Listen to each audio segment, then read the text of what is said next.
Consistency will build innovation, and that innovation will push the pen further towards the company's strategy and goals. Hey everyone, my name is Brent, and I just finished the 5th class, which is 6645 of the Doctor of Business Administration program. It was a presentation, and now I'm done, so I got to edit some of this stuff out. However, I do want to talk to you just a little bit about my journey because I am actually going through the program 100%. And my goal of this is to document the program in such that you understand the progress, some of the trials, some of the tribulations, but I want to focus on the successes as well. And I want you to know what you're actually going to learn. So this is not going to be a complaining session, but what you should expect. The entire program, if you don't know, this is a competency-based program. So you're supposed to be able to go as fast or as slow as you really want. And really what it means is it kind of just spreads the gap to where you don't have predefined semesters, short semesters. You have 6-month periods in order to get your classes done, and as much as you can fit into that period. But do not be confused. You will not go as fast as you want. Each assignment requires a 3-day waiting period. So let's just get that out of the way just to set expectations. Now, if you're looking at this as a review, 6645 is the 5th class in the Doctor of Business Administration. I'm going to go through a list of things that we learned. Now, these are 9-credit courses, so they're not for the faint, that's for sure. So I'm just going to look away really quick. We learned the abilities of an organization. So you have to pick an organization. You really need to stick with it through the entire class, if you would, and you really get to know the organization. Let's learn how. The abilities of the organization, the goals of an organization, the operations of an organization, culture of an organization, engagement of an organization, both internal and external, organizational's position in the market. Ooh, that's an interesting one if you learn how to find that. And then economic factors, innovation, opportunities, barriers, and growth. That's really important.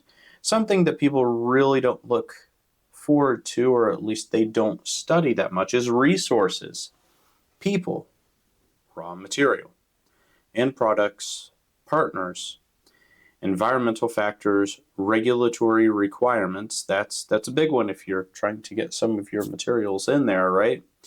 And then organizational management to kind of float that off. So after you learn about the organization, how you do business, the abilities, the profitabilities, the economic, and then even the environmental factors, that's really important. Not just environmental in terms of, sustainability and greenhouse gases and all this stuff, but environmental as what is the landscape of your business?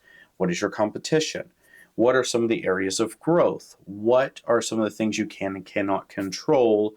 Which there's a lot there, believe me. And under the organizational management, once you learn all that stuff, you got to learn how to manage the people and really how you're going to manage the business as well, plus the people, plus the abilities, plus the resources, plus everything, all the way from end-to-end deliverable. And that's very important to know because at that point, you are learning how to run a business, how to strategize, and how to have a successful business. So what is your organizational management? What is the type? What is the structure of your organization? What are the roles and responsibilities? And then what training do you need for your people? What is the performance of your people to make sure that they will always continue to grow and to learn? And then continuous engagement. So it's a cycle. It's cyclical, right? So continuous means it never stops. And then last but not least, after you learn that, what does organizational change mean to you? So just take a minute. When you think of change, is it just you're going to change, or is there a process to change? One of the things that you're going to study in this class is called the Cotter's 8 Steps to Change, and it's really important, and it makes a huge difference no matter what industry, even if it's in your personal life. Think about it. Change is very difficult, and change management is very important. Never forget that. And with all of that being said, I listed off just a few things, but there is a ton of study within each one of those areas. I think I did 14 assignments, papers, essays with a presentation, which we had many, many different steps per formative and summative, and we typically have 2 formatives, then 1 summative, and we have 5 different competencies we go down. And that's a lot of work, and you're doing it self-paced as well. What that means is you're really self-learning. You're going to get guidance from your professor and course correction, and that's great. Everyone needs that. But you need to be mature in your life and in your education in order to sustain progress and learning.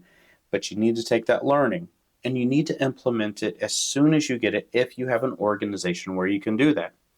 More importantly, maybe model the organization that you work at so that you can have an effect with each class you have.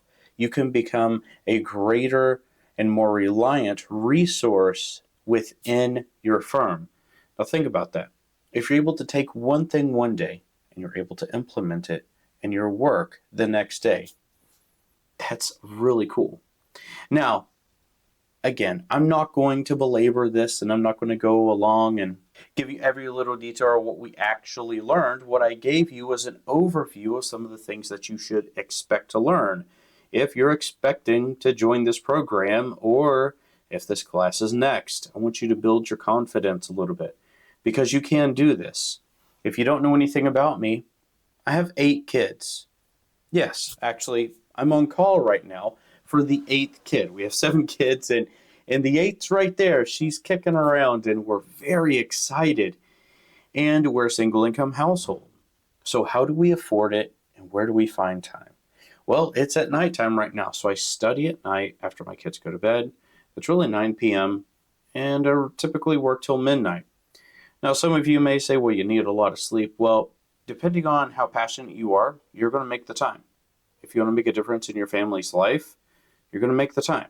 I started out in the trades. I went to a trade engineering school, and I actually got my engineering license as well, and I practiced that for almost 20 years. Yes, I did a lot. I ran boiler plants, and I did building maintenance, and I did a lot of stuff there, and then I needed to formalize things just a little bit more in order to grow into management. So I went to college again. I got a bachelor's. Then I got a master's. And I'm going to top it off with a doctorate because my kids are worth it. And I want to demonstrate to them, even if you don't graduate high school and you got kicked out of high school because you just didn't do your work like myself, I was a terrible student, that you can grow and you can develop and you can change. I'm a living example of that. I hope that this helps someone. Just think about this. If you want to do it, the first thing you have to do is take a step.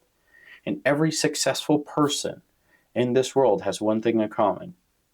It's that they took the first step. And they may not have succeeded, all of them, every single time. In fact, they probably failed more than they ever succeeded. But they took the step and that gave them the confidence to continue to grow. And that's why you always celebrate small successes, because you need that motivation. If you have any questions, feel free. My email's down below. Take care, everyone. Bye now.